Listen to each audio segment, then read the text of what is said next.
Hello guys, welcome to my YouTube channel. आज हामी लाफिङ बनाउँदैछ। अब खाने भए हजुरहरू पनि आउनु होला। लाफिङ गराउनको लागि हामीले मैदाको प्रयोग गर्दैछौँ। त्यसपछि हामीले 1 स्पुन नुन राख्नुपर्छ।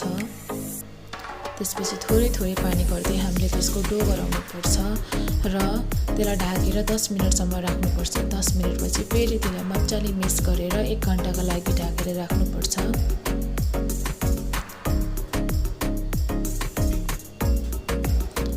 एक घण्टा राखिसकेपछि त्यसमा हामीले पानी हाल्दै त्यो अघि मोलेर राखेको पिठोलाई मजाले पानीमा डुबाउँदै मजाले मोलेर त्यसलाई मिक्स गर्नुपर्छ।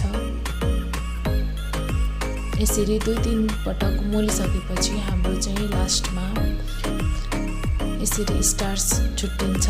यो चाहिँ हामीले लास्टमा युज गर्नेछौँ।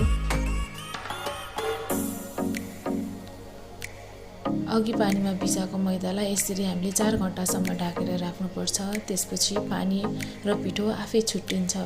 माथिको पानी चाहिँ हामीले फाल्नुपर्छ र तरको जुन रहेको पेस्ट छ त्यो चाहिँ हामीले लाफिङ गराउनको लागि युज गर्छौँ। अनि कलरको लागि हामीले बेसार युज गर्दैछौँ। यदि हजुरहरूलाई व्हाइट लाफिङ मनपर्छ भने बेसार एड नगर्दा पनि हुन्छ।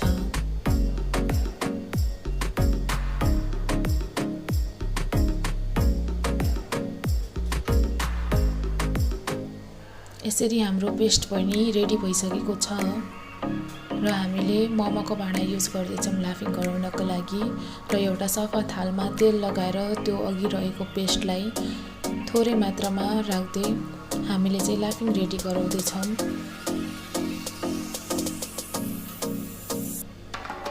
त्यसपछि त्यसलाई ढाक्नुपर्छ र यसरी 3 मिनटपछि हाम्रो लाफिङ रेडी भइसकेको छ।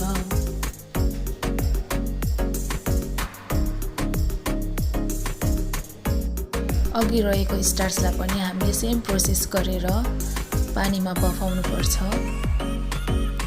त्यसपछि यसलाई सानो सानो पिसमा काट्नुपर्छ।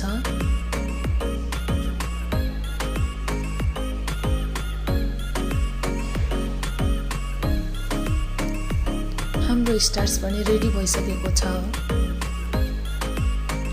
र पेस्टको लागि हामीले अलिकति लसुन भुटेर राखेको खुर्सानी र लसुनलाई हामीले मजाले मिक्स गर्नुपर्छ। स्वाद अनुसारको